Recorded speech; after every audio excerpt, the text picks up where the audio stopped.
guys? We're getting down to pretty much the icing on the cake for this Operation Snowflake build.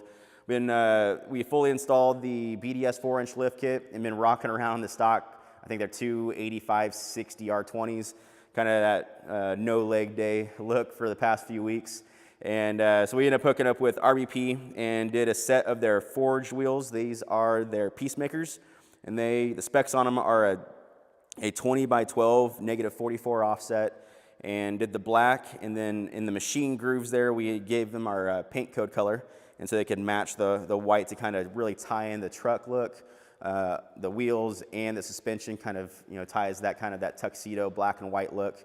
And then wrap those in a set of Nitto ridge grapplers. These are 35 1350 20s, and that should give a pretty good look, kind of fill that wheel well up. I'm hoping it's not going to be too much where it's going to be grinding and wearing too much there. I think we'll have plenty of clearance to not have any rubbing issues.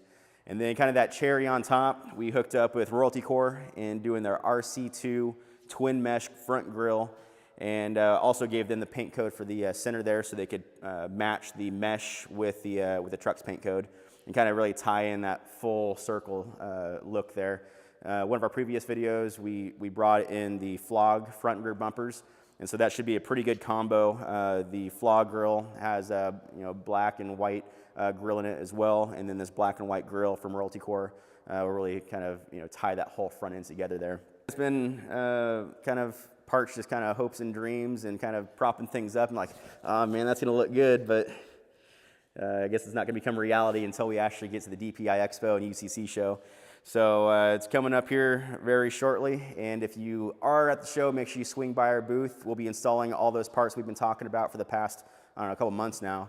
And if you can't make it out, follow along on the rest of our video series. We'll be doing live videos of all these parts going on the truck. So follow along on our Instagram, our Facebook, and our YouTube channel, and we'll see you next time.